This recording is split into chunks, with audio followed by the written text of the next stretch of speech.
they were eating garbages from the church again, somebody noticed me and took me to her house.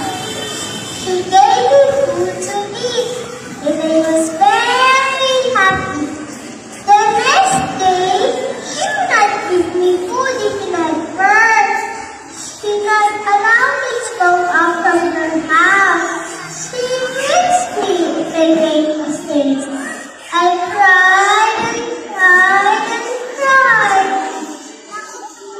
Who do you think I am still a child who has rights, a child who deserves a better future, a child